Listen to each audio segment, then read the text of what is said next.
ضلع میاں والی میں جس طریقے سے روشناس کرایا، اس کے بعد یہاں جتنے بھی اہل قلم پیدا ہوئے وہ اسی راستے پر چلے، اور آج ضلع میاں والی کا شمار ملک بھر کے اندر ایسے اضلاع میں ہوتا ہے کہ جہاں پر صحافیوں کو انتہائی عزت اور ایک وقار حاصل ہے، کیونکہ میاں والی کی سنگلاخ سرزمین نے ایسے انمول ہیرے پیدا کیے جنہوں نے ملکی سطح پر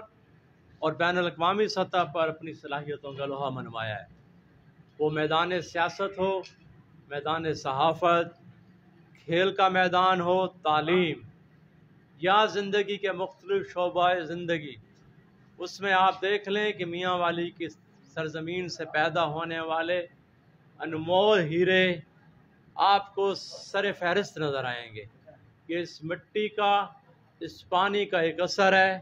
کہ یہاں کے لوگ نہ کسی کی غلامی قبول کرتے ہیں اور نہ ہی کسی کے آگے جھکتے ہیں۔ میاں والی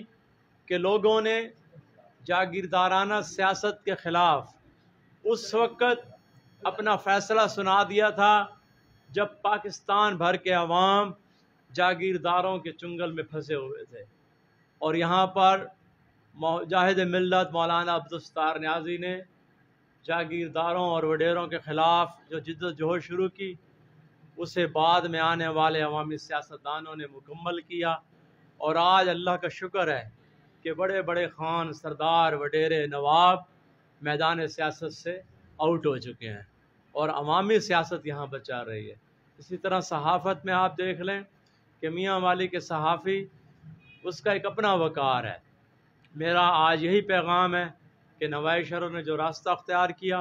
اس میں ہم نے بڑی مشکلات برداشت کی، ہم نے جو قربانیاں دی وہ ایک تاریخ کا حصہ ہیں، اور آنے والے مورخ یقیناً اس کے اوپر قلم اٹھائے گا